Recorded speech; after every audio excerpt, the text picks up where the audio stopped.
Una buona giornata, ben ritrovati in diretta, prima edizione di Antenna 3 in questo mercoledì 19 luglio che vede molte ricorrenze anche a livello nazionale, la strage di Via D'Amelio innanzitutto, ma che sarà incentrata principalmente questa nostra diretta di oggi sulle conseguenze del gravissimo maltempo che si è abbattuto sulle nostre montagne nel pomeriggio di ieri, già dalla serata di ieri e poi questa mattina si sta procedendo naturalmente con lavori, interventi di messa in sicurezza e anche con la prima conta dei danni che sono stati nuovamente drammatici. Si è parlato di un effetto vaia, anche se con danni minori ma consistenti. Allora in diretta vedo già collegata la nostra Tiziana Bolognani che si trova in Comelico insieme a Fabio Faliero e un ospite, Igor Casanova, titolare del camping che ha avuto grosse ripercussioni. A te la linea, Tiziana, e buongiorno. Sì, buongiorno Lina. Allora, sono con Igor Casanova, il titolare gestore del camping Comelico. È in questa zona, poco distante dal centro di Santo Stefano, che si sono registrati i danni maggiori. Abbiamo un versante praticamente disseminato di piante schiantate, piante ad alto fusto che delimitavano la strada di accesso al campeggio e anche a tante case di proprietà, di villeggiatura, case di residenti. I danni sono ingentissimi, tutto si è scatenato ieri pomeriggio, è durato pochissimo ma gli effetti sono stati devastanti. Le auto, con Fabio chiedo ancora una volta di farvi vedere le auto che sono rimaste sepolte dalle piante schiantate, sono le auto degli ospiti del camping ed è stata una fortuna che questo sia accaduto di lunedì. Fosse stato domenica certamente questo parcheggio sarebbe stato molto più popolato di mezzi. Igor, immagini del genere fanno impressione. Abbiamo parlato con chi vive in queste zone, si parla di una mini vaia. Un mini vaia, sì, purtroppo è successo qui. Nel 2018 la zona non era stata toccata da vaia. Purtroppo la Val Visdente invece sì, questa volta ha toccato a noi e ci è andata bene. Purtroppo c'è qualche danno ma non è morto nessuno.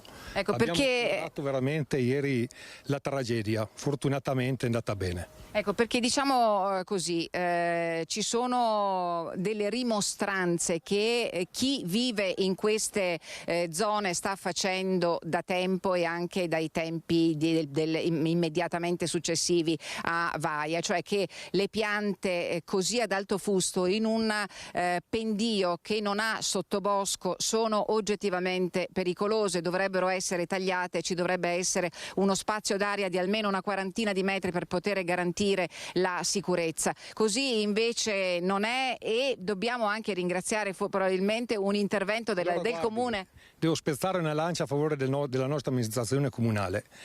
Solo 2 mesi fa hanno finito di tagliare la parte sotto lì, ecco, erano decenni che chiedevo l'intervento e con l'amministrazione attuale hanno fatto in modo che vengano tagliate almeno quelle più pericolose. Perché se quelle piante fossero state al loro posto? Ho paura che veramente qualcuno ci lasciava le penne stavolta, perché quelle erano grandi, erano proprio al ciglio della strada.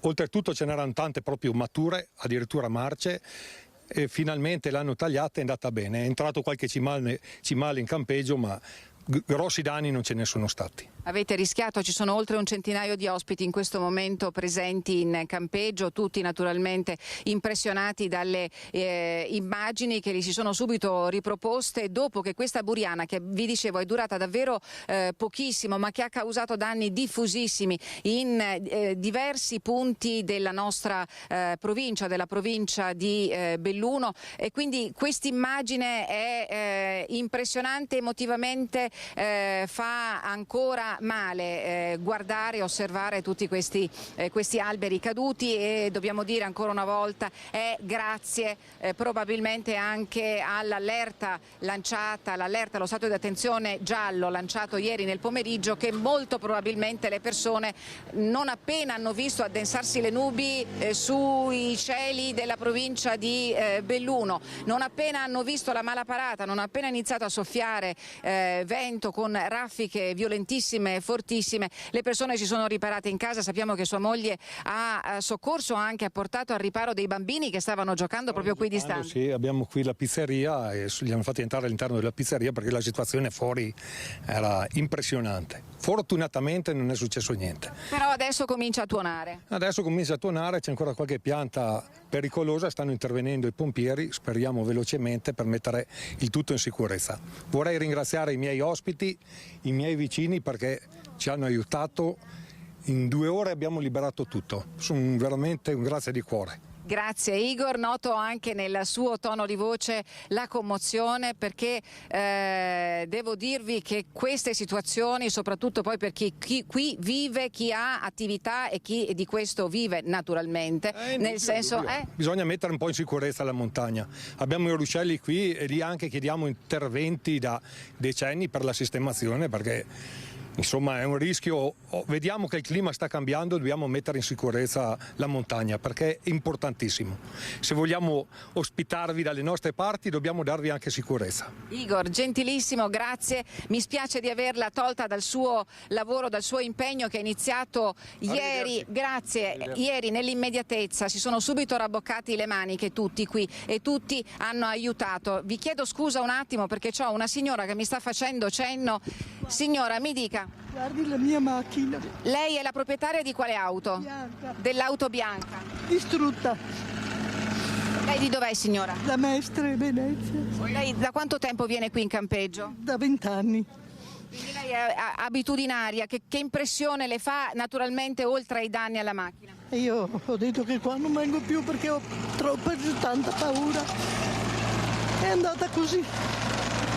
Dov'era quando si è scatenato il finimondo? Io ero in camper mio e ci siamo aggrappati al tendalino perché stava volando via.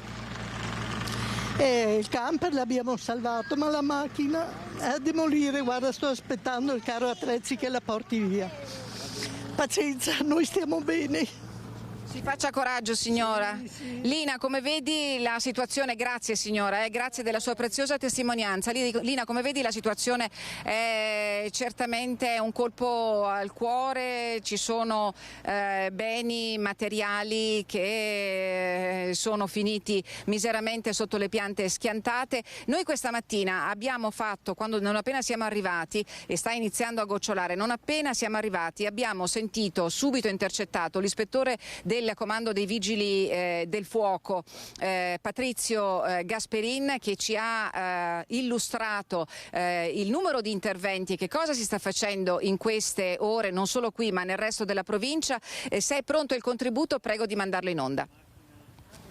E siamo con l'ispettore dei Vigili del Fuoco Patrizio Gasperin. Gasperin, la situazione che abbiamo visto qui in questa zona del Comelico a Campolongo insomma, è preoccupante, oltre 100 interventi complessivamente avete eseguito durante queste ore. Qui che cosa c'è in particolare? Qui in particolare c'è una situazione un po' difficoltosa in quanto è stato tolto il manto di copertura di questa abitazione e ha coinvolto 2 camini molto pesanti che sono stati avvolti all'interno. Quindi la difficoltà è togliere i camini e poi riuscire a levare anche la mela di copertura. Ecco, diciamo che sono decine le case scoperchiate da quella che è stata definita una tromba d'aria, comunque un evento che in tanti hanno paragonato nel piccolo a Vaia. Sì, Vaia è stata molto più estesa e molto più forte. Questa è stata abbastanza forte ma localizzata in vari punti della provincia. Oltre a Santo Stefano c'è stata coinvolta anche la zona di Falcade, Taibon e Caviola e Caprile. Qui nella zona più coinvolta appunto è la zona di Campolongo e la zona di Santo Stefano. Ecco, vediamo anche questa distesa di tronchi, questa impressionante distesa di tronchi a terra che sono caduti, alberi caduti come gli stecchini dello Shanghai ieri. Questa è proprio la riprova che Vaia non è un fatto eccezionale ma si è ripetuto a distanza di 5 anni. Senta, ispettore, voi avete lavorato naturalmente mobilitando non solo gli uomini del comando provinciale ma di tutti i distaccamenti, compresi i volontari. In vostro aiuto sono arrivati i colleghi dalle altre province del Veneto? Sì, sono arrivati colleghi dal comando di Verona, di Vicenza, Treviso, Venezia, con i loro mezzi in supporto nostro e sono stati rimandati le loro sedi questa notte, verso le 3 di questa notte. C'è una previsione su quando, i tempi entro cui si potranno concludere gli interventi?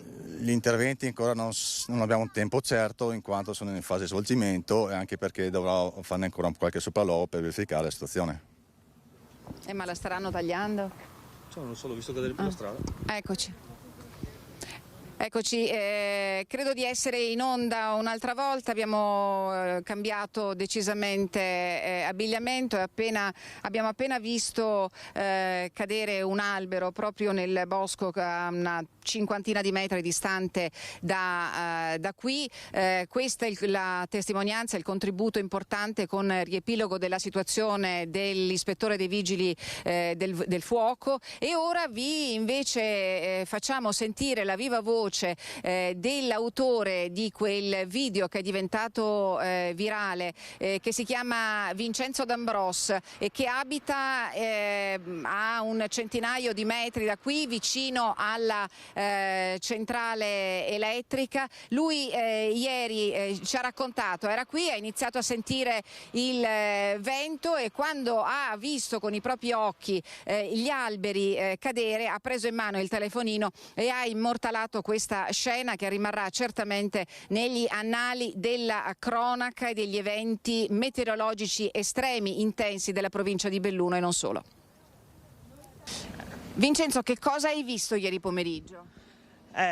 Tutto ad un tratto è diventato nero, buio, e dopo dalle montagne là in fondo si è vista proprio la nube di pioggia con le forti raffiche di vento che venivano verso di noi, verso la valle.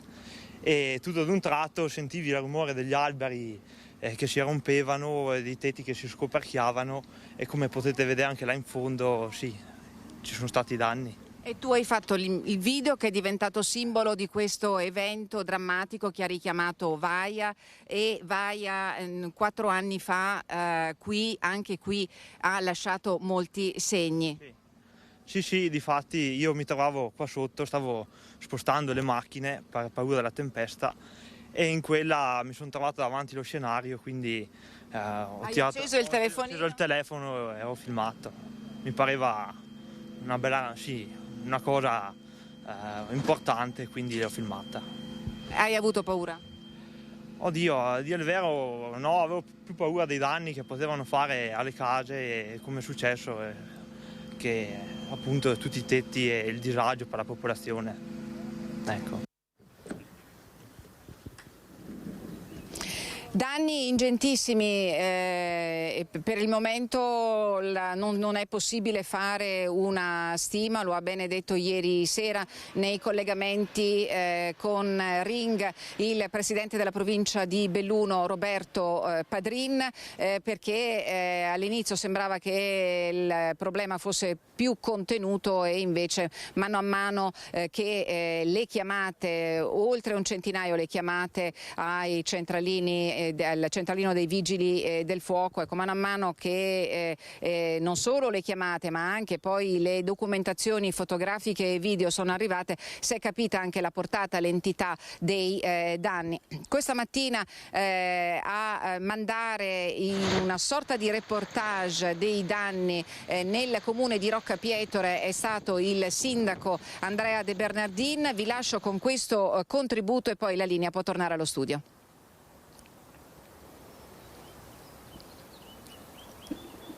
Oggi sono qua in uno dei punti dove ieri quel forte vento ha fatto dei danni, vediamo delle piante schiantate. Siamo nell'area del parco giochi di Pian delle Risce, un parco giochi nuovo che era stato appena sistemato dai danni da Vaia.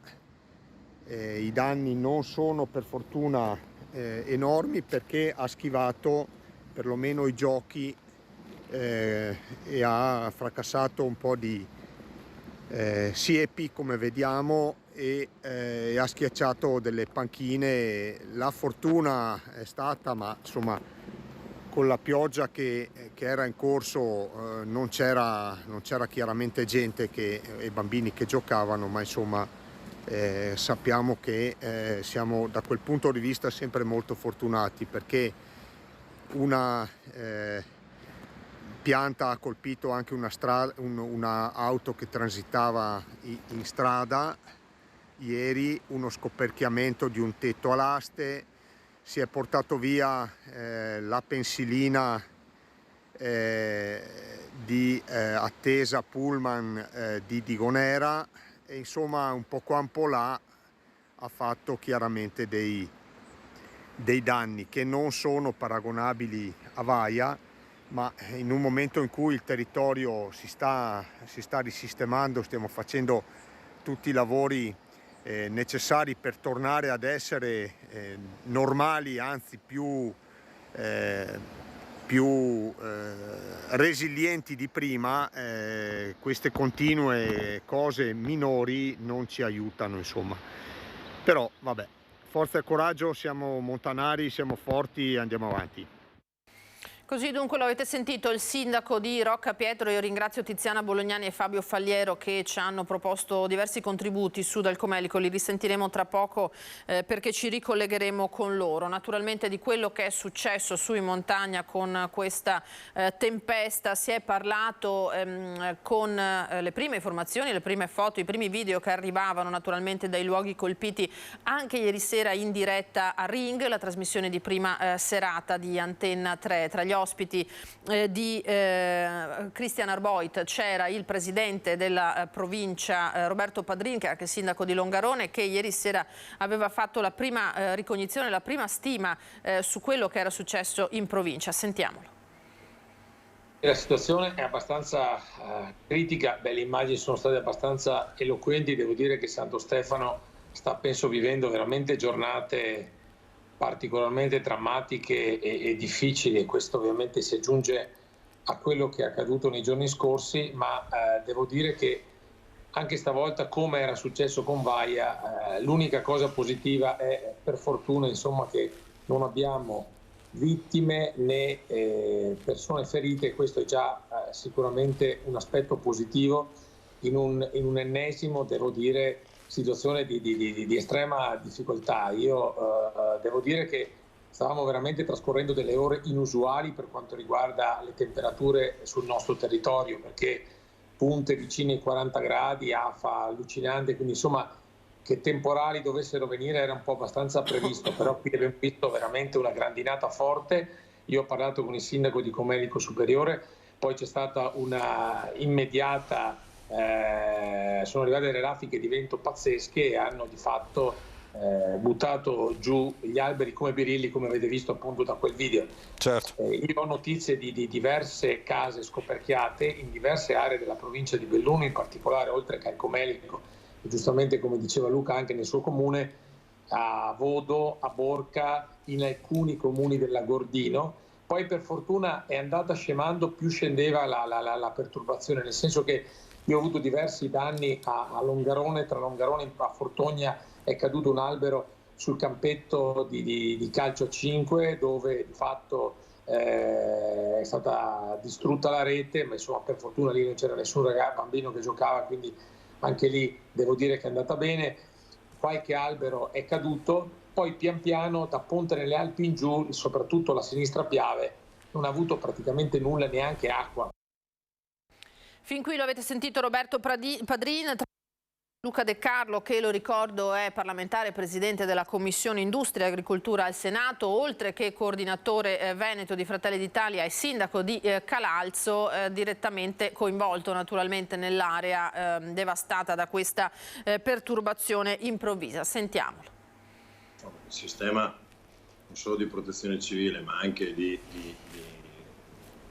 questo caso di indennizzi è sempre funzionato, nel senso che sempre sono stati previsti in caso di calamità di questo tipo, e anche seppur magari con un po' di lungaggine burocratica, poi hanno avuto mediamente soddisfazione tutti quelli che hanno avuto dei danni. È evidente che si dovrà fare, i tempi saranno quelli classici purtroppo della burocrazia pubblica, ma è ovvio che su questo non solo monitoreremo, ma anche ci faremo, come giustamente ha segnalato lei, portatori di tutte quelle raccolta poi di dati che normalmente i comuni fanno, aprendo l'avviso per chi ha subito danni per poi inoltrare alle autorità competenti, in questo caso Protezione Civile e Regione, per gli eventuali rimborsi dei danni subiti. Ma questo è nella logica delle cose, è evidente, e anche se purtroppo dobbiamo notare che quest'anno, vuoi le calamità che hanno colpito l'Emilia Romagna, vuoi le calamità che colpiscono frequentemente ormai anche i grandine e quant'altro, l'agricoltura, non ultima anche lì la tromba d'aria che ha colpito il Trevigiano la settimana scorsa, ormai il sistema comincia un po' a scricchiolare, perché è evidente che i fenomeni cominciano a essere abbastanza a ridosso uno dell'altro, e quindi non solo non consentono una programmazione anche dell'emergenza, e in Italia funziona benissimo il servizio in questo campo, però ovviamente impegnano parecchie risorse anche poi a scapito di altre pianificazioni, ma è ovvio che si debba intervenire in questo. Ecco, De Carlo, sui rimborsi di cui sicuramente si parlerà nei prossimi giorni. Noi chiudiamo per il momento, ma come detto faremo ulteriori collegamenti dalla montagna non appena la nostra Tiziana Bolognani sarà pronta a proporci altre testimonianze. Per il momento lasciamo da parte quello che è successo in Comelico e in Cadore, andiamo a Mestre, perché c'è stato un nuovo episodio di violenza dopo, lo avete visto, il giovane straniero che ha dato ieri in escandescenze fuori da un bar, distruggendo il plateatico come una furia. C'è in collegamento Anna Maria Parisi in diretta da Mestre insieme a Francesca Pezzo con il rappresentante della comunità bengalese che è stato diretto testimone di questo ennesimo episodio di violenza. Parliamo addirittura di una tripla aggressione con un accoltellamento. A te Anna Maria. Eccoci, sì, hai detto bene Lina, buongiorno, nuovamente da Mestre per la triplice aggressione con accoltellamento grave, accaduto proprio dove ci troviamo noi, in centro a Mestre. Vediamo con le immagini di Francesca Pezzo, siamo tra Piazza Barche, via Olivi e via Poerio, e insomma proprio la zona clou di Mestre, la zona centralissima di Mestre, con Prince Hauleider, portavoce della comunità bengalese, che ha assistito alle aggressioni. Ma che cosa è successo? L'ultima aggressione in ordine di tempo è registrata nel pomeriggio di ieri, proprio alle mie spalle, in un bar con i titolari del bar Zax, due persone di nazionalità bengalese, un uomo e una donna, che sono usciti con una mazza da baseball e per motivi al momento sconosciuti hanno cominciato a pestare con questa mazza da baseball in faccia una persona di nazionalità afghana. Cos'era successo poco prima? Sempre qui lungo la galleria che si trova di fronte a noi, di cui poi vi mostreremo con, eccole qua, la Francesca si sta girando con la telecamera, un po' più a sinistra Francesca, benissimo, siamo tra via Mestrina, via Olivi e qui via Poerio. Gravissima duplice aggressione tra bande di senegalesi, tra ragazzi dall'Africa comunque. Sì, ecco, del Senegal, però che è terminata con un accoltellamento, con ricoverato in prognosi riservata un senegalese di 42 anni che ha avuto un grave trauma toracico, cioè gli hanno squarciato quartato e aperto la pancia in due, e un altro cittadino sempre del Senegal di 32 anni, grave ma non in fin di vita come il primo, sempre per un trauma addominale. Entrambi, ricordo che non sono residenti a Mestre, bensì fuori città. Di Brescia il 42enne in fin di vita ricoverato in prognosi riservata a Mestre, di Vicenza il 32enne, sempre entrambi senegalesi. Lei, Prince, ha un'attività proprio qui in centro, in via Puerio, e dalla sua attività ha assistito a quanto accaduto. Sì, purtroppo Mestre è diventato un posto dove è difficile vivere. Oltre all'attività, come voi ben sapete, io faccio parte di un'associazione che si chiama Giovani per l'Umanità. Insieme a questa associazione, insieme ad altre associazioni, abbiamo organizzato una delle ultime manifestazioni più importanti a Mestre, dove hanno partecipato più di 7.000 persone. Noi, tutte le associazioni, abbiamo sperato che le istituzioni intervenivano in qualche modo per sensibilizzare, per dare una soluzione o perlomeno di migliorare un po', no? Però purtroppo abbiamo visto una totale assenza dalle parti delle istituzioni, che è una cosa che ci siamo rimasti male, perché 7.000 persone che sono scesi dalla stazione fino a Piazza Ferretto, e il risultato qual è? Niente, non abbiamo visto nessuna risposta da parte di nessuno, se non le associazioni che hanno partecipato hanno cercato di organizzare dei eventi da febbraio fino adesso, però purtroppo solo con gli eventi non basta, ci vuole qualcuno che prenda controllo della situazione e che intervenga. Ovviamente noi come associazione, noi come cittadini, noi come rappresentanti possiamo solo segnalare e urlare e basta. Oltre a questo noi non possiamo intervenire su queste situazioni che sono delicate e gravi. Ecco, certo, però sì, gli eventi vengono organizzati proprio per vivacizzare la città, per non lasciarla in mano a sbandati e gente che bivacca, se non peggio. Però lei ieri era qui, ha assistito a queste aggressioni. Che cosa ha pensato? C'era tanto movimento, voi commercianti siete veramente in preda al panico?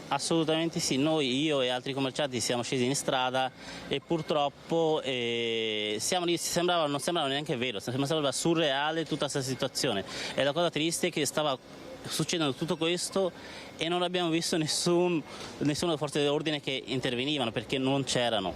Invece nel caso del ragazzo senegalese che era stato accoltellato e che si è accasciato qua dietro, per fortuna passava una volante dei carabinieri che sono intervenuti subito e hanno soccorso, però purtroppo ci vorrebbe comunque, secondo me, delle persone che girino qua intorno, che sorvegliano un po' la situazione, e quindi le forze dell'ordine, certo. Assolutamente sì, ovviamente noi come cittadini non è che possiamo intervenire, perché ovviamente non abbiamo le competenze per fare un intervento. Prince, devo dire a onor del vero che prima di questo collegamento abbiamo contattato l'assessore alla sicurezza del Comune di Venezia, l'assessore Pesce, e ha detto che adesso, dopo questa recrudescenza di questi fatti di cronaca, perché 3 episodi nella giornata dal pomeriggio praticamente di ieri, in una sola giornata, sono effettivamente troppo gravi, e adesso vedrà il da farsi con un potenziamento anche dei lagunari in città, e da qui infatti partiranno nuove richieste in tal senso da Cassugana, sede del Comune di Venezia, verso la prefettura. Ringrazio Prince Auleider per questo collegamento. Noi nel frattempo cercheremo di sentire altri commercianti e vi diamo appuntamento con l'edizione della sera. Linea a te. Grazie mille Anna Maria Parisi, Francesca Pezzo, grazie al testimone. E a proposito di fatti incredibili come soggetti che danno in escandescenza, magari ubriachi, magari alterati da sostanze, vi mostriamo una foto che arriva da Ponte della Priula, comune di Susegana. Siamo nel Trevigiano, dove a quanto pare un giovane straniero, probabilmente ubriaco, ha devastato, lo vedete, il bar appunto in foto a Ponte della Priula, danneggiando anche a quanto pare le auto che erano parcheggiate davanti. Vedete davvero le piante, le sedie rovesciate, ma addirittura le fioriere a terra distrutte. su questo episodio, anzi è stato diretto testimone Alberto Villanova, consigliere regionale della Lega, presidente del gruppo Lega Liga Veneta, che ha detto: sono passato in quella zona pochi minuti dopo i fatti, ho pensato che a devastare in quel modo il bar sulla rotatoria di Ponte della Priula, zona molto frequentata, lo sapete, di transito sulla Pontebana, quindi ci passano un sacco di veicoli e automobilisti ogni giorno, ecco, che fosse stato un incidente stradale. Scrive: mai avrei pensato che a distruggere tutto fosse stato un uomo a mani nude che, dopo essersi scagliato contro il locale per sfogare così la rabbia per un rifiuto degli esercenti a servirgli dell'altro alcol, ha bloccato alcune auto, ha iniziato a colpirle con i pugni e poi ha fatto, lo vedete, quello che ha fatto.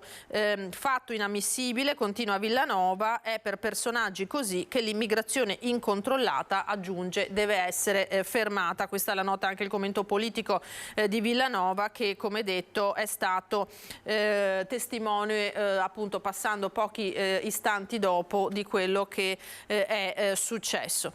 Allora, in attesa di collegarci in diretta con Daniela Sizia, che è ad Asolo, sempre per un episodio legato al maltempo che si è scatenato in queste sere, vediamo se è già collegata Daniela. Non so se dalla regia mi possono dire se è già pronta oppure no. La vedo, ecco, collegata. Allora, prima di passare all'altro tema che volevo affrontare, do subito la linea a Daniela Sizia, che è con Simone Merlo ad Asolo, perché questa mattina un 45enne del posto ha rischiato la vita perché una quercia secolare è caduta, probabilmente minata anche dal maltempo di questi giorni, è caduta sulla sua auto in transito e l'uomo è rimasto ferito. Vedo che hai un ospite a te, Daniela, buongiorno.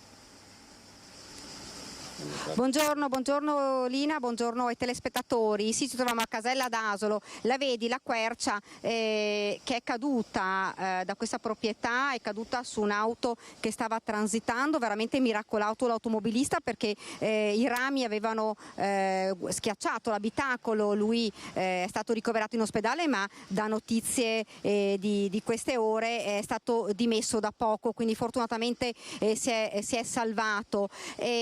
Sì, probabilmente era stata la quercia, si era lesionata, possiamo dire così, dal maltempo. Io sono con il vice sindaco di Asolo, Franco Dalla Rosa.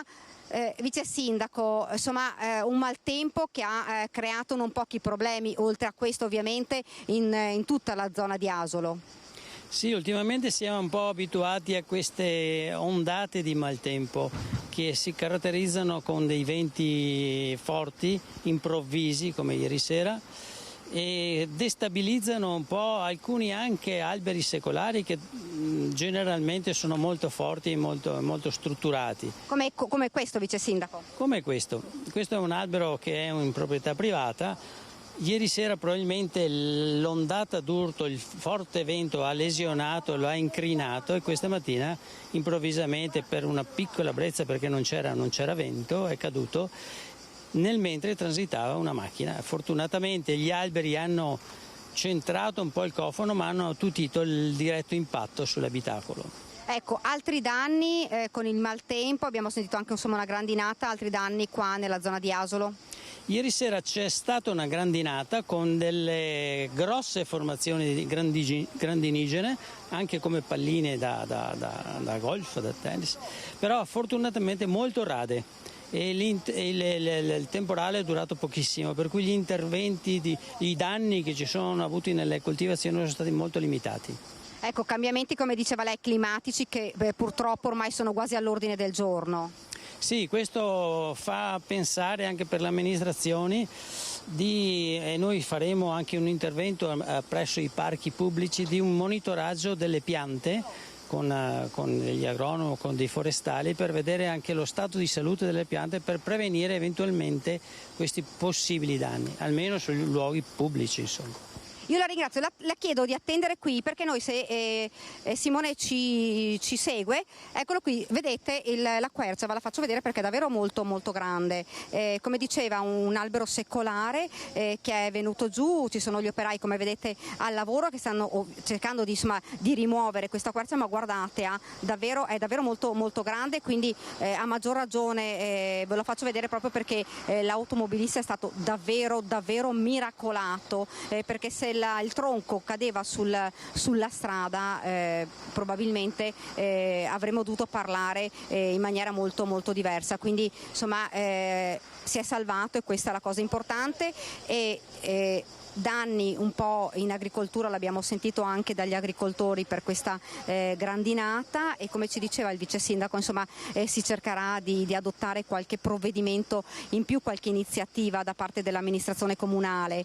E fra l'altro qua Lina, fino a poco fa era diventato davvero tutto nero il cielo, adesso si è riaperto fortunatamente, anche se si prevede comunque ancora maltempo nei prossimi giorni. Si spera non di questa intensità, proprio per evitare danni come quelli che abbiamo visto.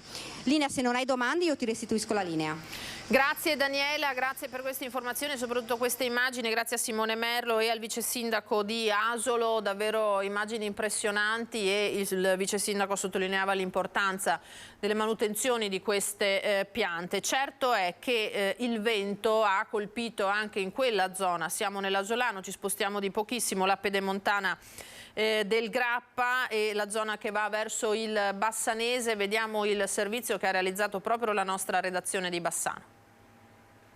Vento forte, alberi abbattuti e grandinate hanno colpito anche l'altopiano dei 7 comuni e la pedemontana del Grappa durante l'impulso temporalesco della serata di ieri. In altopiano le precipitazioni sono state brevi ma molto intense e le folate di vento hanno abbattuto alcune piante nella zona di Roana. A Canove, infatti, vengono segnalati grandi alberi crollati su strade, piste ciclopedonali e sulla rete elettrica. Sul posto sono intervenuti i vigili del fuoco di Asiago, che hanno lavorato fino a tarda sera per rimettere in sicurezza la zona interessata. Nella mattinata di oggi vengono segnalati altri alberi ancora di traverso su sentieri e piste pedonali. La pedemontana del Grappa, da Mussolente fino a Onè di Fonte, è stata invece colpita da una violentissima grandinata. Chicchi grandi come noci e anche di più sono caduti su case e macchine, mentre i danni per l'agricoltura ancora alle prese con le ripercussioni dell'ultima ondata di maltempo sono tuttora in via di definizione. I danni sono piuttosto gravi invece per l'agricoltura bassanese, bersagliata nei giorni scorsi da altre perturbazioni che hanno flagellato le colture come mais e soia e pure i frutteti. La grandine si è fatta viva a secco, come si suol dire quando non è accompagnata da piovaschi, pure in Val Brenta, con fenomeni molto intensi, ma per fortuna di breve durate.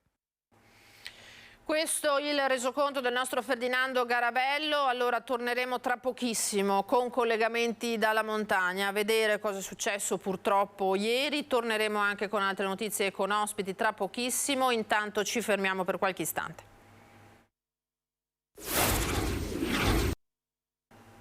Eccoci in diretta, prima edizione di Antenna 3 in questa giornata ricca di eventi, anche di lutti, perché parleremo poi della morte del collega giornalista Andrea Purgatori, che tutti conoscevano, quantomeno per le sue inchieste sulla strage di Ustica. Noi adesso parliamo del gran caldo, che in realtà le perturbazioni del pomeriggio di ieri, la notte, il vento ha in qualche modo attenuato, ma il problema purtroppo rimane. Ieri si è registrato un morto, una vittima per un colpo di calore a Castelfranco Veneto. Si tratta di un 63enne panettiere appunto del panificio di Castelfranco, ma lui originario di Frate di Santa Giustina in Colle, quindi nel Padovano, che colpito da questo malore mentre era al lavoro sembrava essersi ripreso, poi purtroppo la situazione è precipitata ed è deceduto poco dopo. Sentiamo. Sicuramente comunque col tipo di lavoro, col caldo che va via, non è che fosse stata una cosa tranquilla, specialmente per lui. E stavolta è andata molto male, sembrava forse che riprendeva anche, ma invece no. La chiamata al pronto soccorso è delle 9:30. Olindo Zuanon era nel suo forno una notte passata a fare il pane. Ad un certo punto il crollo cade a terra. Arriverà all'ospedale di Castelfranco Veneto con una temperatura oltre i 41 gradi. Una situazione disperata per questo grande lavoratore dal cuore fragile. Olindo aveva un piccolo dispositivo cardiaco. Per 3 ore i sanitari hanno tentato di rianimarlo. Dopo diversi attacchi cardiaci il 63enne è spirato nel reparto di rianimazione dell'ospedale di Castelfranco Veneto. Gestiva insieme alla moglie Michelle e ai figli lo storico panificio pasticceria Zuanon. In un primo momento tanti hanno sperato che Olindo Zuanon potesse farcela. Le comunicazioni tra i vicini e i conoscenti si sono susseguite per ore fino alla tragica notizia e alla comparsa del cartello chiuso per lutto. Non era orario, lui apriva, era sempre... accontentava tutti chi chiedeva di far questo o quello, una persona molto dedica a tutto il lavoro comunque, era il suo vivere dentro là. Il panificio regalava il pane anche ai più poveri. Anche questa mattina il camion dell'Opera Misericordia si è fermato in via Montepelmo. È di fatto il primo decesso in Veneto causato dalle temperature roventi di questi giorni. Colpo di calore è la diagnosi. I sintomi non sempre sono noti. Laddove troviamo una persona con perdita o meno di coscienza, comunque con sincope, sofferente, che ha una temperatura anche al tatto molto alta e però ha la pelle secca e disidratata e non sta sudando, quindi il paradosso è questo: molto calda la temperatura, no sudorazione, chiamare immediatamente il 118. Riguarda prevalentemente l'età superiori ai 60-70 anni, ma è proprio relativo all'esposizione prolungata e intensa al caldo. Molte le chiamate al 118 in questi giorni da parte di cittadini, soprattutto i più fragili, che manifestano diversi sintomi, spesso vengono deviati ai propri medici di base. Le operazioni di soccorso per malori dovuti al caldo però rispetto allo scorso anno non sono aumentate. Il caldo, dunque il gran caldo che ritornerà e bisognerà fare attenzione, quindi tutte le raccomandazioni sono opportune. Caldo anche nei posti di lavoro, abbiamo sentito questo panettiere purtroppo colto da questo colpo di calore, ma ci sono stati malori anche all'Electrolux di Susegana e poi ci sono state difficoltà all'aeroporto Marco Polo di Tessera, insomma una situazione da monitorare. Ieri la città più calda del Veneto è stata Vicenza, che ha superato i 35 gradi secondo i rilevamenti ufficiali, seguita da Treviso che di fatto era a 35,1. Un Veneto caldissimo, attenzione naturalmente, lo abbiamo detto, ai luoghi di lavoro. Sentiamo sindacati e industriali. Nella morsa del caldo torrido, a fronte dell'eccezionale ondata di calore che sta investendo il nostro paese, arrivano le nuove linee guida di INAIL e INPS per garantire la gestione del rischio nei luoghi di lavoro. Prevedono appunto una valutazione attenta della situazione ambientale, prevede che attraverso gli RSPP si faccia una disamina anche della tipologia di lavoro, perché purtroppo il problema non è la tipologia soltanto del lavoro pesante, ma è quanto si è esposti al calore. Linee guida che mirano a prevenire le patologie legate al caldo estremo come quello di questi giorni, come le misure da mettere in atto per evitarle, che possono arrivare anche alla sospensione delle attività e la richiesta della cassa integrazione. L'INPS sta dicendo appunto che le aziende devono fare una richiesta per cassa integrazione per eventi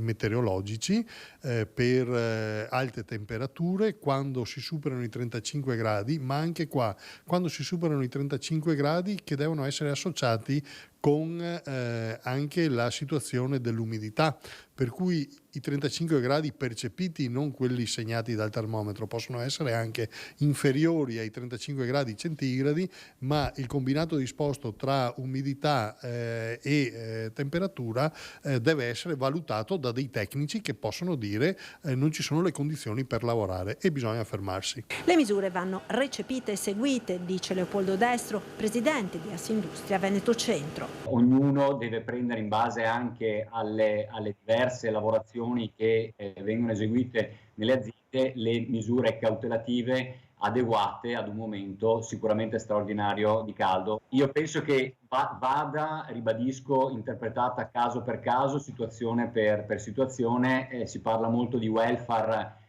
di aziendali, fa star bene le persone, questo penso che sia indiscutibilmente uno di questi casi, e quindi bisogna sicuramente stare attenti e vicini ai propri collaboratori. Si passa velocemente da situazioni estreme opposte, stiamo parlando di caldo e ha ricominciato invece a piovere, a soffiare il vento su in montagna. Ci ricolleghiamo subito con Tiziana Bolognani che è su in Comelico con Fabio Fagliero. A te la linea, Tiziana. Sì Lina, come vedi le condizioni meteo sono cambiate in maniera violenta quanto repentina nel giro di pochissimo tempo. Poco fa ci siamo dovuti riparare all'interno della pizzeria dentro il campeggio, dove praticamente tutte le persone che stavano in strada si sono portate, perché siccome c'è anche non solo temporale con grandine ma anche fortissime raffiche di vento e gli alberi che sono rimasti in piedi lungo questo versante sono oggettivamente pericolosi per ragioni di sicurezza. Ecco, vedete che sta iniziando a grandinare, credo che Fabio riesca a farvi vedere tranquillamente. Ragioni di sicurezza ci hanno imposto di portarci al riparo, perché è del tutto evidente che gli stati di attenzione lanciati anche dalla Protezione Civile a questo servono. La situazione vi ho mandato, sì, ecco, certo, tu ti puoi nel frattempo girare per far vedere qual è l'intensità della pioggia che sta cadendo in questo momento a Campolongo di Santo Stefano di Cadore. Era una previsione meteo azzeccata, già da ieri si era detto che sprazzi di cielo sereno si sarebbero alternati a situazioni estreme come quella di questo momento. Lina, se non hai domande, io con Fabio tornerei di nuovo all'interno, perché qui abbiamo una tettoia e dobbiamo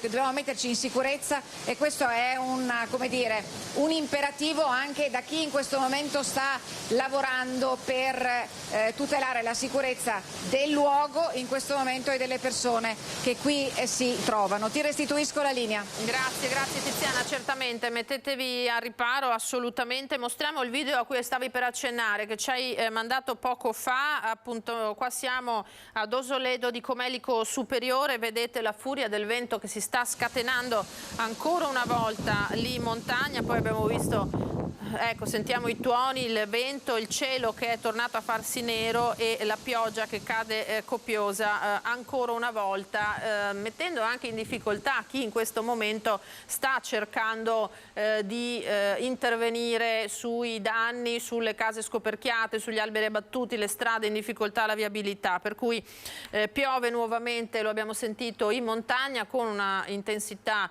che non permette, lo avete sentito neanche alla collega, di stare all'aperto in questo momento. Speriamo che il tempo si sistemi velocemente e ci sia la possibilità di riprendere gli interventi sia da parte dei vigili del fuoco, la protezione civile, che dei privati che, lo abbiamo sentito poco fa al camping, si sono subito tutti insieme con la solita grande solidarietà rimboccati le maniche per dare una mano.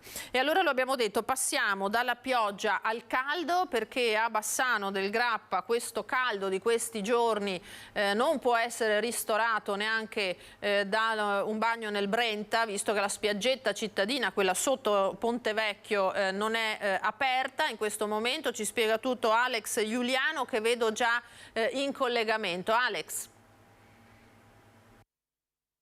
Passando davanti al cancello della spiaggetta in via Pusterla, viene quasi spontaneo intonare la canzone dei Righeira.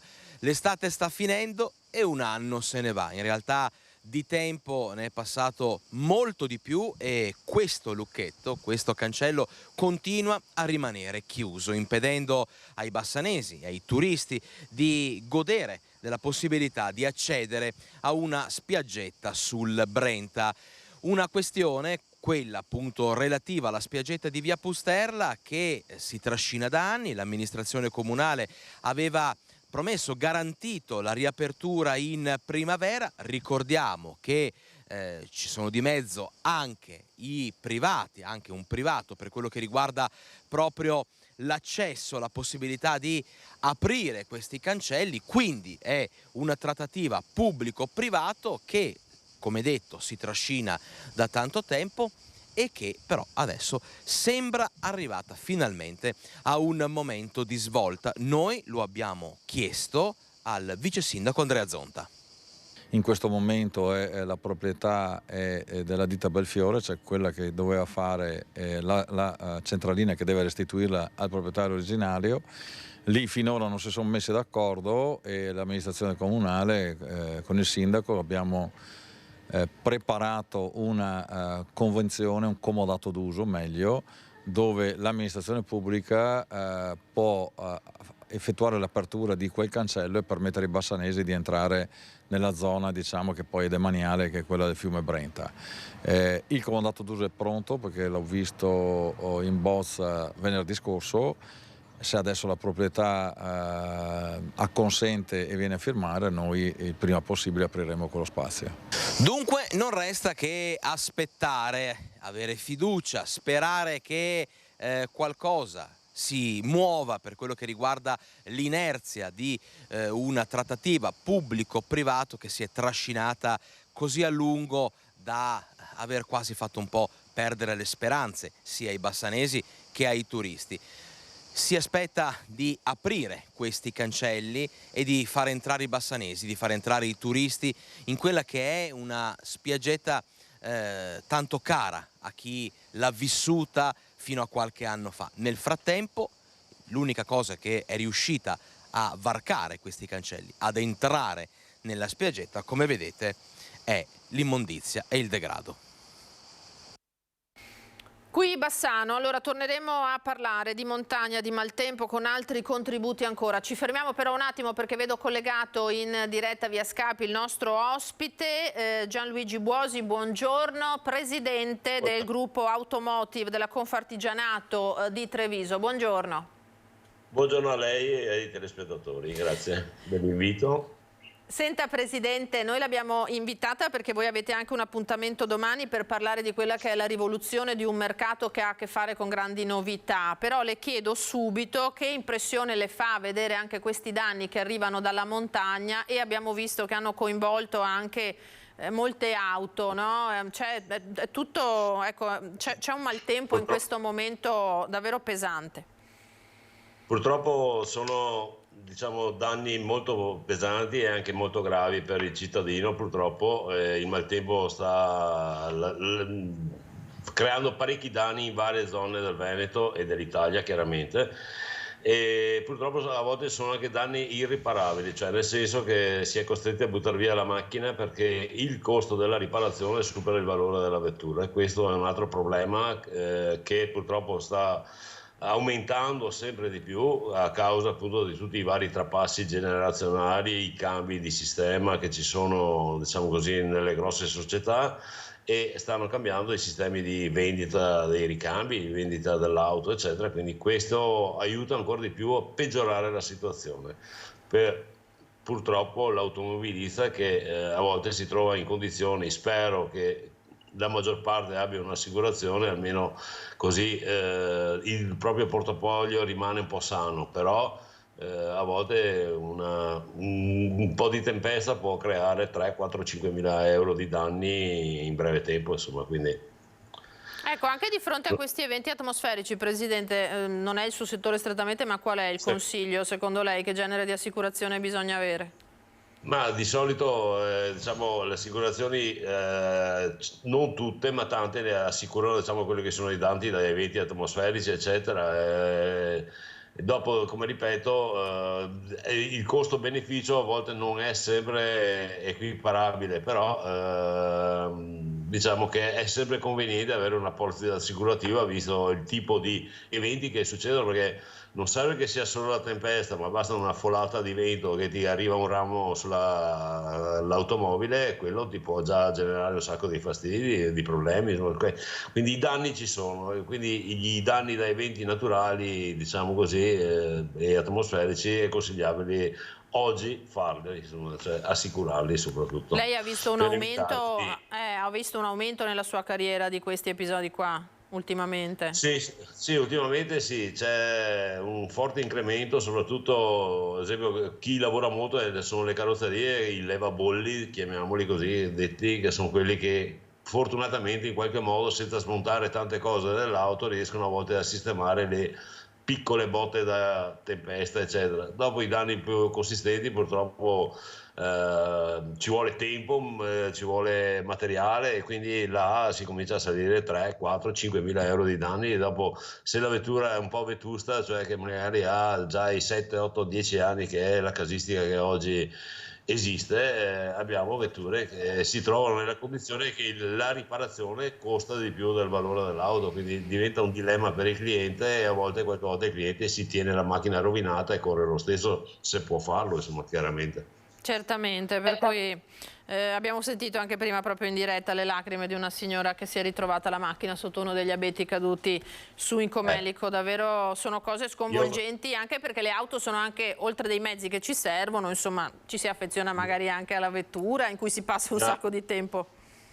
Mi auguro che lo Stato, diciamo, in queste casistiche abbia la coscienza, diciamo così, di andargli incontro ai cittadini, diciamo, perché veramente, diciamo che tante volte il problema è il maltempo, il brutto tempo, tutto quello che si vuole, ma c'è anche un po' da parte del cittadino di un'incuria, diciamo, di quello che è così il tenere in ordine, fare, diciamo, i vari servizi di giardinaggio e le varie piante che serve, e quindi c'è una scarsa manutenzione anche che può generare queste problematiche. Bisognerebbe avere un po' più accortezza tutti quanti, soprattutto i comuni, le città e chiaramente la politica in sé, a cercare di evidenziare, diciamo così, la manutenzione di queste cose, visto che abbiamo tanta gente che è un po', tra virgolette, in giro per la strada, e magari assumerli in qualche modo per poter fare manutenzioni più approfondite di queste cose.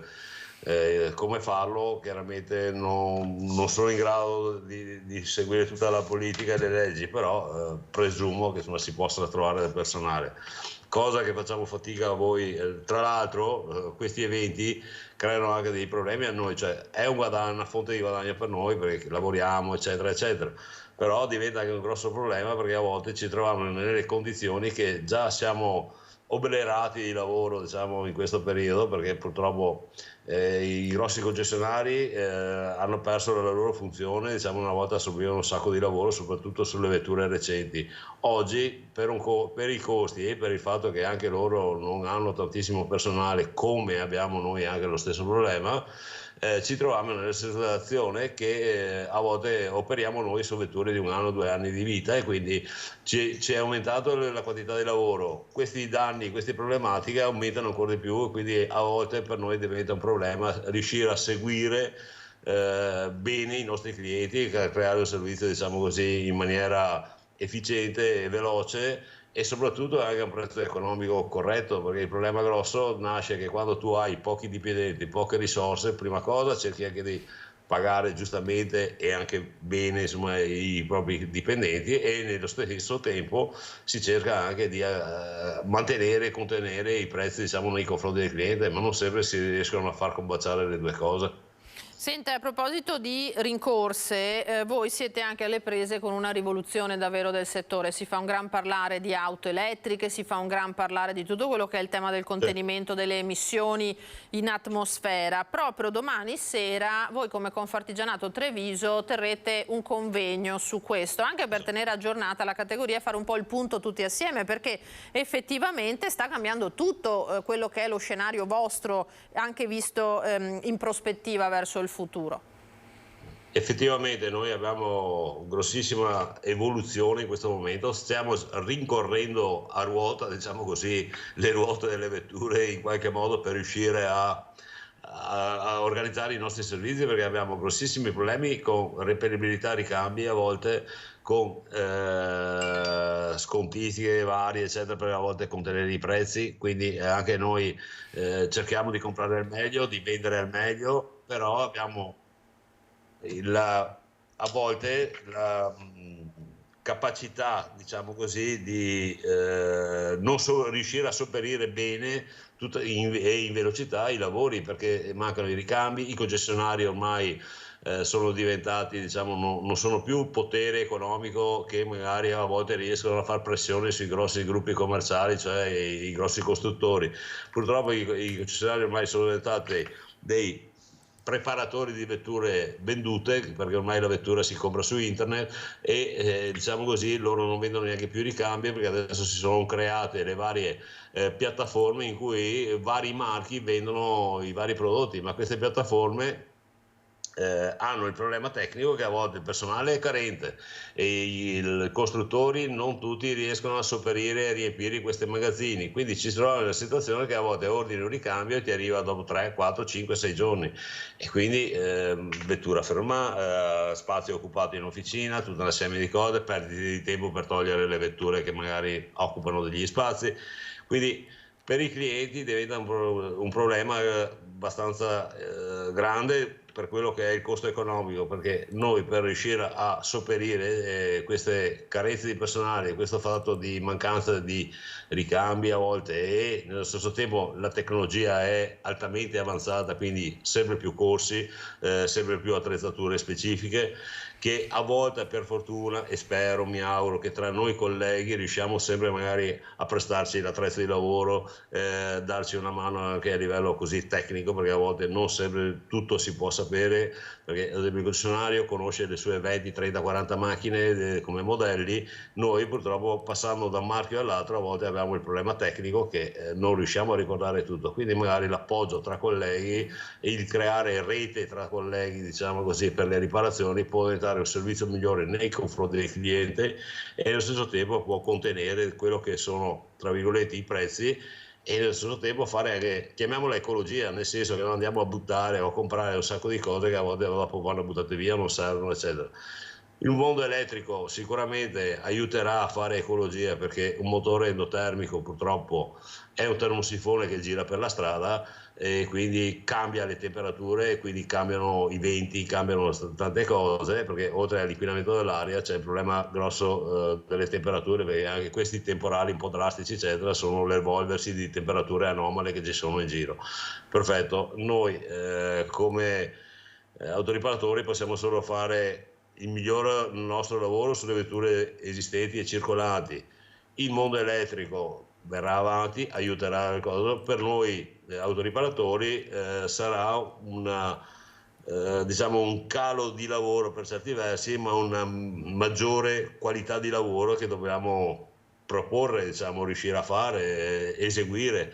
Nello stesso tempo noi come associazione non è, cioè come categoria autoriparazione siamo oltre, tra carrozzieri e autoriparatori meccanici, siamo oltre 1000 solo nella provincia di Treviso come imprese e oltre 3100 persone impiegate, quindi siamo anche una grossa, tra virgolette, fetta di mercato che lavora, che contribuisce sicuramente al PIL italiano, però allo stesso tempo avremo anche noi qualche problemino a rimanere in piedi. Il convegno di domani sera servirà appunto a creare questo puntualizzazioni della cosa, ci sarà appunto Montagnier di Quintegia, ci sarà Bacchetti che è un responsabile, diciamo così, di meccatronico,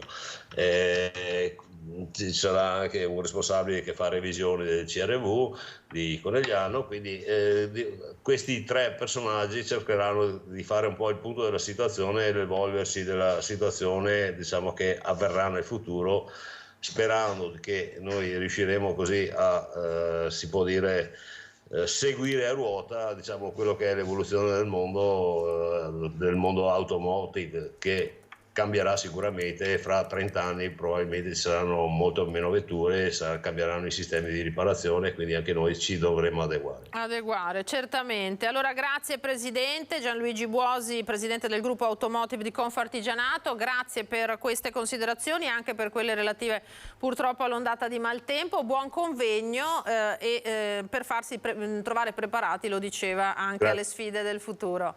Grazie e buon lavoro. Grazie a voi e l'invito è dedicato a tutti chi vuole partecipare. Benissimo, e sappiamo che gli appassionati, gli interessati a questo settore sono tanti, e anche chi magari deve decidere se comprarsi un'auto elettrica o no, chi lo sa. Perfetto, questo può essere un ulteriore metodo di decisione. Grazie mille Presidente, grazie. Allora Alessandro Granziere, Fabrizio Bazzoni in regia, andiamo in pubblicità e torniamo tra poco.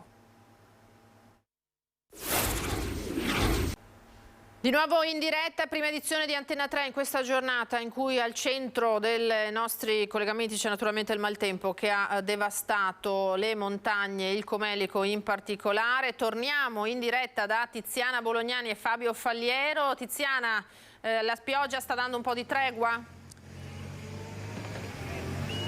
Ecco Lina, in questo momento sì, sembra che le condizioni si siano riportate alla normalità. Fabio, spostiamoci perché sta passando una macchina, si sono rimessi in movimento anche le ruspe per togliere parte dei rami che sono caduti qui nel parcheggio davanti al camping. Vedete le pozze d'acqua, è stato un nuovo nubifragio con violentissime raffiche di vento. Le immagini che avete anche mostrato si riferiscono a Dosoledo di Comelico Superiore, dove il vento è soffiato, spirato fortissimo, e qui ci sono stati sicuramente ancora dei nuovi schianti all'interno del versante boschivo, mentre ci risulta che piante siano proprio cadute a Sega di Gonna, 4-5 chilometri lungo la provinciale che si trova parallelamente, che corre parallela alla strada interna che porta qui alla località di Campolongo. Quindi diciamo che passa il centro del paese. Ci spostiamo. C'è Igor Casanova su questa ruspa, il titolare del camping, che sta cercando di liberare, sta lavorando senza sosta da ieri. Vi dicevo, a Sega di Gonna gli alberi sono caduti e hanno causato dei disagi alla circolazione, al traffico. Lo sappiamo perché una delle dipendenti del bar pizzeria qui di fianco era uscita per andare a prendere la figlia al centro estivo e ha chiamato dicendo che appunto si trovava in una condizione di disagio anche per chi ha le roulotte, i propri mezzi parcheggiati proprio qui all'interno, che ieri se la sono vista veramente brutta, hanno vissuto attimi di grande paura. Il primo camper è di turisti spagnoli che ci hanno raccontato che in quel momento si trovavano in paese per fare delle compere, degli acquisti, hanno visto che stava arrivando questo violento temporale, hanno trovato riparo, e poi mano a mano che si avvicinavano a piedi per rientrare nella loro casa viaggiante si sono trovati di fronte a questo scenario impressionante. Lina, io da qui in questo momento non ho più altro da riferirvi. Ci risentiamo per tutti gli aggiornamenti, ci rivediamo per tutti gli aggiornamenti questa sera nelle edizioni dei nostri telegiornali. Se non hai domande, assieme a Fabio Falliero vi restituiamo la linea. Grazie Tiziana per questo ennesimo collegamento, buon lavoro. Purtroppo ci sono tante zone da monitorare lassù che hanno subito dei danni. Allora chiedo alla regia adesso di proporre il contributo di Chiara Bortolasca, che è la presidente di Coldiretti. Vediamo dal PC se è possibile mandare in onda questa intervista, di Coldiretti Belluno, che ha fatto il punto sulle conseguenze anche in agricoltura naturalmente di quello che è successo. Nel pomeriggio di ieri in provincia di Belluno si è verificato un fenomeno atmosferico piuttosto intenso che in maniera puntuale ha colpito diverse aree della nostra provincia, dall'Agordino al Comelico al Cadore. Questo fenomeno atmosferico ha causato ovviamente alcuni danni alle aziende agricole, in particolare penso allo scoperchiamento di tetti per quanto riguarda le stalle, ma anche i ricoveri attrezzi piuttosto che i tetti di alcune delle nostre malghe. Questi scoperchiamenti che ovviamente sono stati già sistemati e ripristinati da parte dei nostri agricoltori. In alcune zone della nostra provincia ancora questa mattina mancava l'energia elettrica, proprio perché magari sono caduti anche degli alberi sulle linee dell'energia elettrica, e speriamo che il gestore riesca quanto prima a ripristinare la corrente in modo che le nostre aziende possano tornare a fare quelle che sono le proprie attività quotidiane. Per quanto riguarda il patrimonio boschivo ci sono stati ancora degli schianti, molti sono stati legati a piante che comunque fanno parte del patrimonio boschivo più antico, più vecchio, e su cui forse bisognerebbe fare un'analisi per capire che cosa farne, perché ogni qualvolta si verifica un fenomeno un po' più intenso sono i primi a cadere e a avere problematiche che poi ricadono magari su strade, linee elettriche e quant'altro. Fortunatamente la nostra provincia e soprattutto le nostre aziende in questo caso sono state più fortunate che in altri momenti.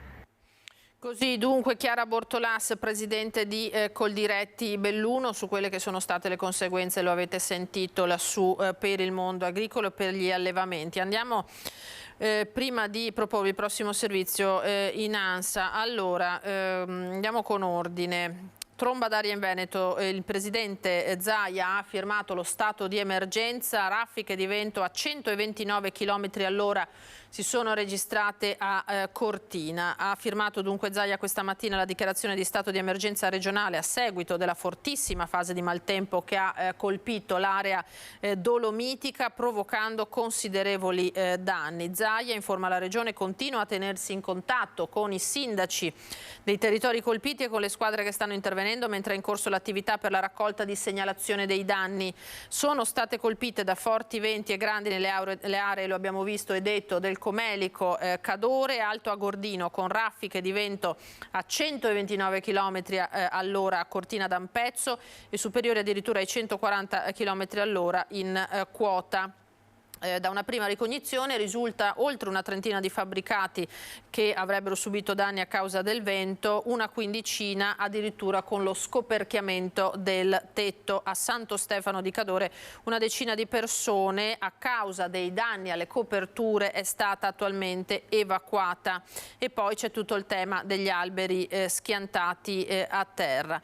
Allora, durante il maltempo violento di ieri, una coppia di escursionisti ungheresi in difficoltà per il forte maltempo che si è abbattuto in serata è stata recuperata poi a tarda ora, poco prima delle 23, dalle squadre del soccorso alpino della Val Comelico e della Guardia di Finanza di Auronzo, perché poi naturalmente c'è il tema di tutti i turisti, lo abbiamo sentito, che sono in zona lì, sono aree molto affollate queste in questo periodo, contrariamente magari a com'era durante la tempesta Vaia. I due erano rimasti bloccati mentre stavano affrontando la ferrata Roghel sul versante veneto del monte Popera. Erano stati investiti dal maltempo e naturalmente è stato necessario raggiungerli addirittura a 2400 metri di quota.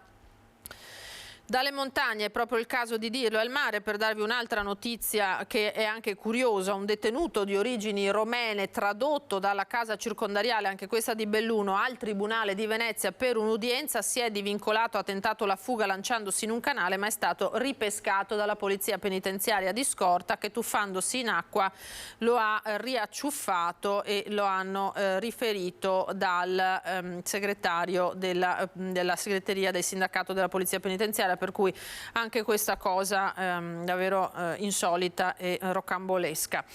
Adesso andiamo a Padova. Sapete bene quello che è successo venerdì alla Sacra Famiglia, la sparatoria con uno stalker di origini albanese che ha investito di fatto col furgone un carabiniere che si trova ancora ricoverato. Il collega, vedendolo scendere dal furgone armato di coltello per infierire forse proprio sul collega, lo ha fermato, lo ha bloccato esplodendo dei colpi. L'uomo è morto. Allora le indagini continuano e ci aggiorna la redazione di Padova.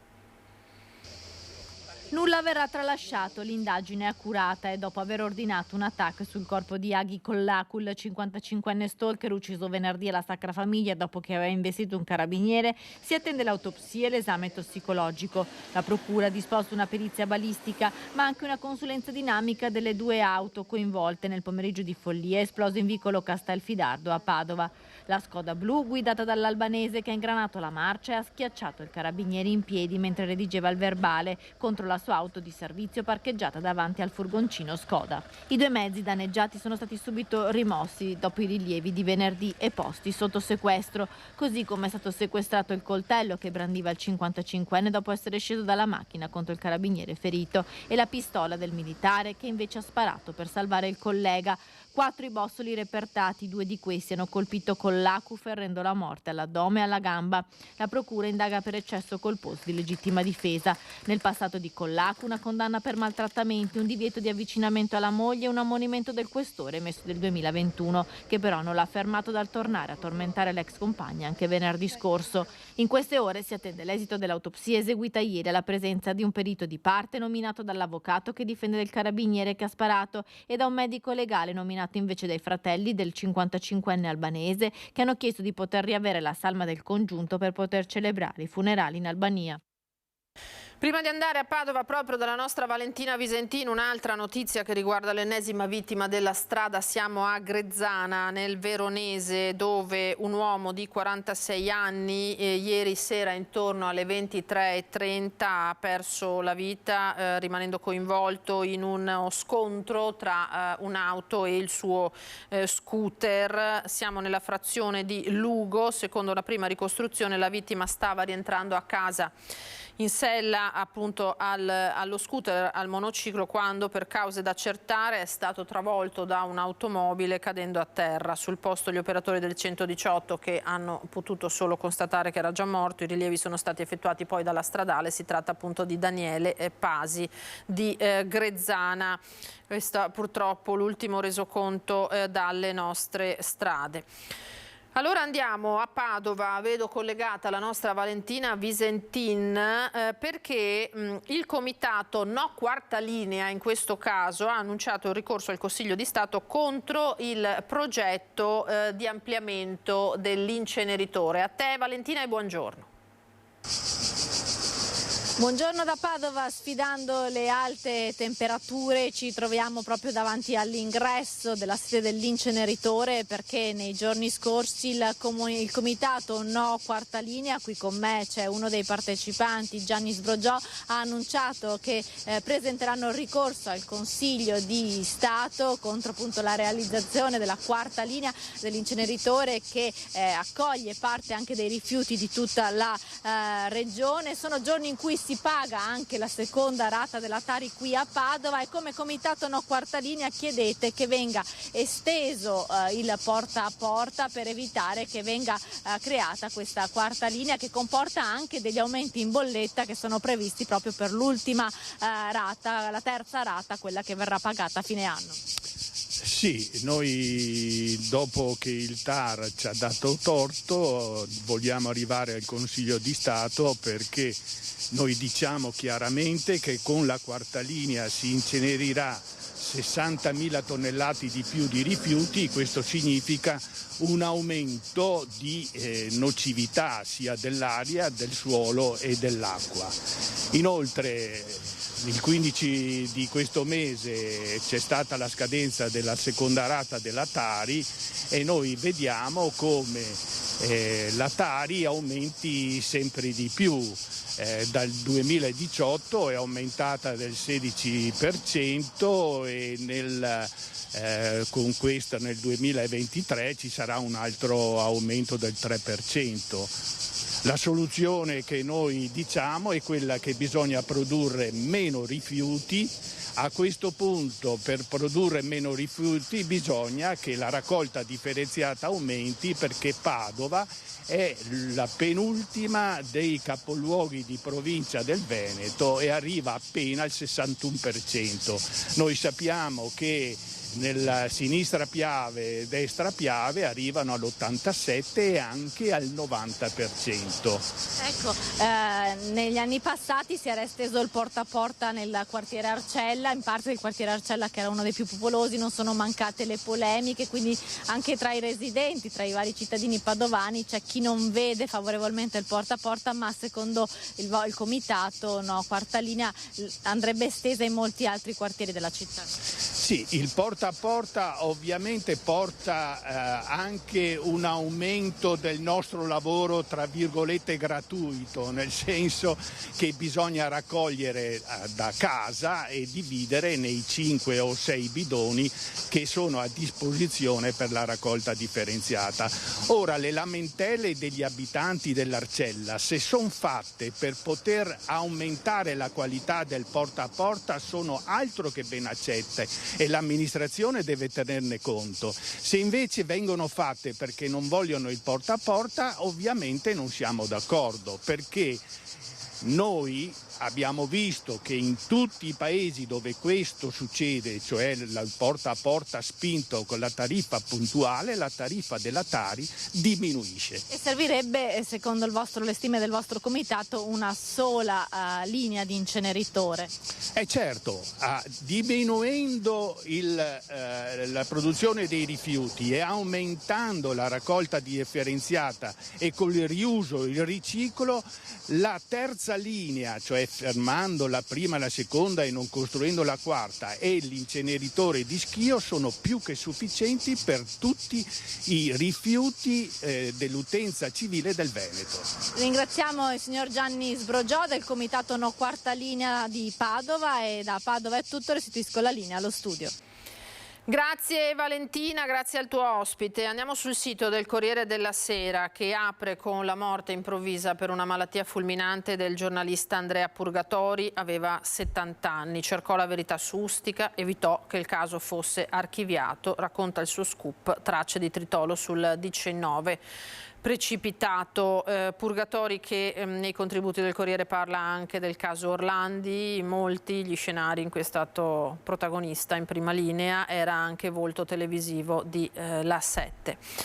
L'incendio all'aeroporto di Catania, al terminal principale, chiuso fino al 25 luglio. Sappiamo come questo stia avendo delle conseguenze anche sui voli in partenza dal Veneto e certamente anche per chi era in vacanza e si aspettava di tornare a casa. Noi abbiamo dato conto di quello che è successo con il maltempo in Cadore, lo cita anche il Corriere, che però parla della tempesta in Alto Adige con queste immagini: cade cabina vuota dell'impianto di risalita al lago di Carezza. In Trentino vedete turisti bloccati in vetta, quindi davvero gravi le conseguenze di questa ondata di maltempo. Di contro c'è Caronte che raggiunge la massima potenza oggi, quindi oggi la giornata in Italia più calda, miglioramenti da domani. Sappiamo che nella parte alta del Veneto c'è già stato un miglioramento, ma abbiamo visto Valentina Visentin da Padova al caldo e con temperature ancora molto alte. Giorgia Meloni, la Premier, parla dell'anniversario naturalmente della strage di via D'Amelio il 19 luglio del 1992. A testa alta, convinta che la mafia si possa battere, dice Meloni a Palermo per il 31esimo anniversario della strage in cui persero la vita naturalmente il giudice Borsellino e gli agenti della sua scorta, e poi torna a parlare del concorso esterno. Torniamo alle notizie di attualità che ci arrivano di cronaca dalle nostre redazioni. Andiamo a Tombolo, siamo appunto a Tombolo, dove è scoppiato un allarme veleno in un parchetto con un animale che è stato male dopo aver ingerito queste sostanze. Vediamo. Bustine di veleno ritrovate nel parchetto di via Boccaccio a Tombolo. L'allarme è stato lanciato da alcuni utenti dell'area verde attraverso i gruppi social del paese. La segnalazione è arrivata da una cittadina che frequenta il parchetto con la propria cagnolina che ha ingerito del veleno. È stata salvata in extremis dal veterinario. Le bustine sono state avvistate in diversi punti del parco e sono pericolose anche per i bambini e per tutti gli animali. Nella presenza del veleno sono già stati avvisati carabinieri e anche i tecnici del comune, che dovrebbero provvedere con un intervento di bonifica dell'area verde. Ora nel Vicentino parliamo di viabilità, di uno snodo importante, il ponte di Debba è stato assemblato e varato. Nel fine settimana ci saranno le prove di carico con la sosta nel ponte di alcuni camion carichi per misurare l'inflessione della struttura. Poi per fine mese è prevista la riapertura del collegamento viario tra i due quartieri di Riviera Berica e San Pietro in Trigogna, rimasti scollegati ormai da un anno. Ci aggiorna sull'andamento dei lavori di quest'opera, che è molto attesa dai cittadini, la nostra Luisa Bertini, che è insieme all'assessore ai lavori pubblici Cristiano Spiller. Buongiorno. Sì, buongiorno a voi, buongiorno ai nostri telespettatori. Siamo in compagnia dell'assessore ai lavori pubblici Cristiano Spiller perché procedono i lavori per la messa a punto, per il posizionamento e poi l'apertura del ponte di Debba. A che punto siamo? Allora, siamo a buon punto, le due sponde sono state collegate col nuovo ponte provvisorio. Entro la fine di questa settimana verranno effettuate le prove di carico. Settimana prossima tutte le operazioni viarie, quindi di segnaletica per far partire la viabilità normale, che dal 1° di agosto contiamo di essere attiva. Ecco, viabilità normale che comporterà che cosa? Un ritorno un po' a come era prima? Ritorno al passato, nel senso che la viabilità sarà la medesima con i vecchi ponti fino a un anno fa, quindi il passaggio per i veicoli a doppio senso alternato col semaforo e per i mezzi per cui era consentito il passaggio precedentemente. Quindi ritorniamo nelle stesse identiche condizioni di un anno fa. Ecco, per quanto riguarda i costi e le tempistiche? I costi non sono stati irrisori, ci sarà l'affitto del ponte per un anno, c'è stato tutto il costo per ovviamente il posizionamento e poi ci saranno i costi per il restauro del vecchio ponte. Quindi i costi non sono insignificanti, anzi saranno molto significativi per le casse del Comune, ma quello era un nodo fondamentale per la viabilità cittadina e doveva essere assolutamente ripristinato. Ecco, tempistiche anche per il restauro del vecchio ponte, quali saranno e se non erro costi finanziati con il PNRR? Noi abbiamo un finanziamento di 200.000 euro col PNRR che però non saranno sufficienti per ripristinare completamente la viabilità. Quindi nel corso di quest'anno in cui noi abbiamo acquisito l'affitto del nuovo ponte provvisorio dovremo cercare di completare i lavori. Se non saranno sufficienti, perché ripeto, il vecchio ponte, il ponte in ghisa, ha bisogno di un intervento sostanzioso, eventualmente allungheremo la durata in vita del ponte provvisorio, però l'obiettivo è nel giro di un anno chiudere i lavori al vecchio ponte. Ecco, io ringrazio l'assessore e restituisco a voi la linea studio. Grazie Luisa, grazie all'assessore. Allora, vi abbiamo parlato poco fa di quello che è successo, una baraonda in un bar di Ponte della Priola lungo la Pontebana a Susegana nel Trevigiano. Siamo in grado di mostrarvi anche il video dello straniero che ha dato in escandescenze ieri sera. Vediamo sul posto già i carabinieri. Quest'uomo se l'è presa con i baristi che non volevano dargli ulteriore alcol, con il plateatico, con le macchine che c'erano in sosta. Ha fatto veramente un disastro. Abbiamo sentito anche commenti politici molto pesanti. Ne parleremo durante i telegiornali di questa sera. Intanto il nostro tempo per questa prima edizione per oggi è terminato. Io ringrazio Alessandro Granziera e Fabrizio Bazzoni in regia. Vi ricordo tra pochissimo le previsioni del tempo che stanno mutando velocemente. Dopo di noi andrà in onda il film 7 giorni in Havana con Emir Kusturica, Elia Suleiman, Vladimir Krus, 7 registi che raccontano le vicende di una serie eterogenea di personaggi ambientate durante una settimana a L'Avana, quindi non perdetevelo. Adesso, come detto, il meteo e poi la pubblicità. A voi tutti un buon pomeriggio e l'appuntamento è a questa sera.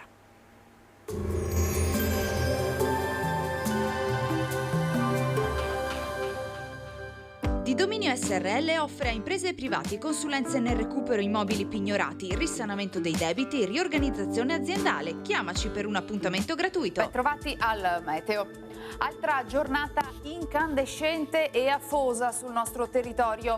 Lieve attenuazione da giovedì, poi verso fine settimana anche una maggiore instabilità. Vediamo il dettaglio di mercoledì 19 luglio. Sul Veneto avremo spazi di sereno prevalenti, nubi più frequenti invece in montagna con rovesci sparsi in propagazione dal pomeriggio alle zone pedemontane e localmente fin verso le pianure. Caldo ancora estremo che mette a dura prova l'organismo, temperature minime tra 19 e 23 gradi, massime che toccheranno punte di 39 gradi. Ci spostiamo ora sul Friuli Venezia Giulia. Anche qui sarà soleggiato di mattina, ma dalle ore pomeridiane sarà più variabile, con probabili temporali sparsi un po' su tutte le zone, localmente anche forti. Temperature minime tra 19 e 24 gradi, massime sui 34-35 gradi. Infine diamo uno sguardo alla situazione del Trentino Alto Adige. Bel tempo, poi le nubi si svilupperanno maggiormente e la probabilità di temporali sarà quindi in aumento, specie sui settori alpini di confine. Temperature minime intorno ai 18-22 gradi all'incirca, massime sui 35-37 gradi. Dal meteo di Antena 3 per ora è tutto, vi do appuntamento al prossimo aggiornamento.